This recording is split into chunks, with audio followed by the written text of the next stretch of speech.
اس صورت کے نام رکھنے کی وجہ اجتماعی زندگی کی طرف نور سے رہنمائی کی گئی ہے، اور اس میں زندگی کے آداب و فضائل بتائے گئے ہیں، اور یہ بیان کیا گیا ہے کہ اللہ تبارک و تعالی زمین و آسمانوں کا نور ہے۔ اللہ نور السماوات والارض، یعنی ان کو نور بخشنے والا ہے، اور زمین و آسمان اس کے نور سے ہی روشن ہیں، اور اللہ تعالیٰ جسے چاہتا ہے اپنے نور کی راہ بتاتا ہے۔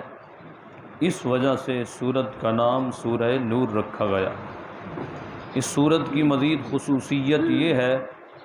اس سورت کی تعلیم عورتوں کے لیے خصوصی طور پر ضروری ہے، جیسا کہ حدیث پاک میں آیا، نبی پاک نے فرمایا کہ مردوں کو سورہ مائدہ کی تعلیم دو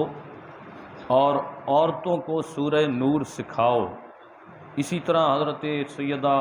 عائشہ الصدیقہ سلام اللہ علیہا، حضرت فاروق اعظم رضی اللہ عنہ،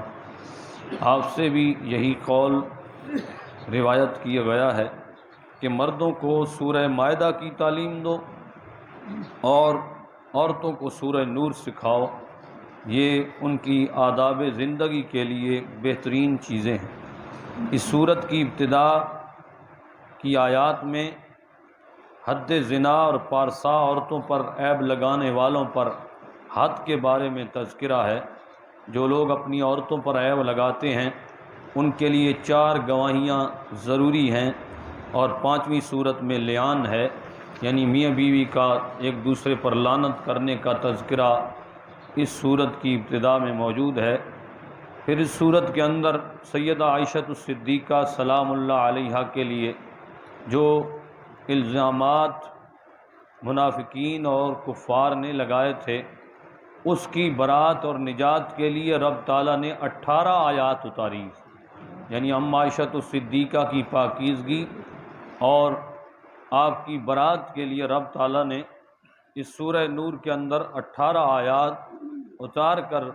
یہ بیان فرمایا ہے۔ وہ ہار کے گم ہونے والا واقعہ، اور پھر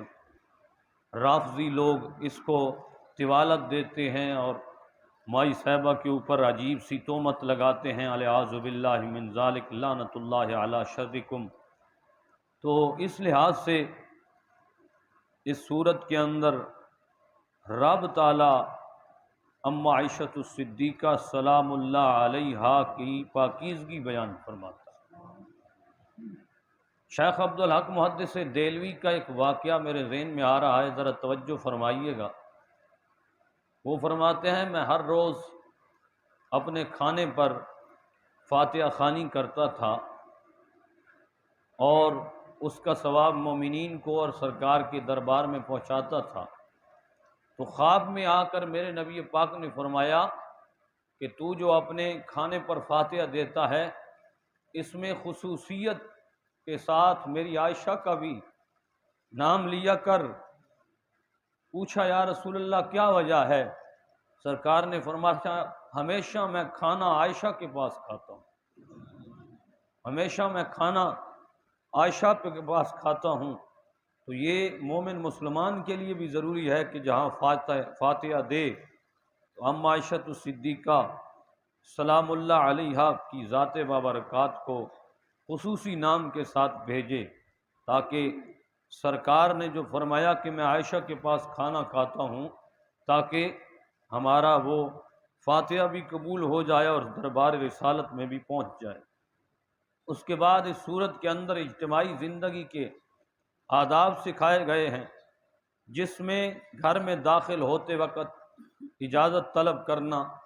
نظروں کا نیچے رکھنا، شرمگاہ کی حفاظت کرنا، غیر محرم مردوں سے عورتوں کا زینت چھپائے رکھنا، غیر محرم عورتوں اور مردوں کا آپس میں ملنے کا حرام ہونا، اور بے نکاح عورتوں کا اپنوں میں نکاح کرنا، اور وہ لوگ جو نکاح کی قدرت نہیں رکھتے حرام کاموں سے اپنے آپ کو بچائے رکھنے کا حکم دینا، اور اپنی کنیزوں اور غلاموں کو بدکاری سے بچائے رکھنے کے احکامات واضح طور پر اس صورت میں بیان کیے گئے ہیں۔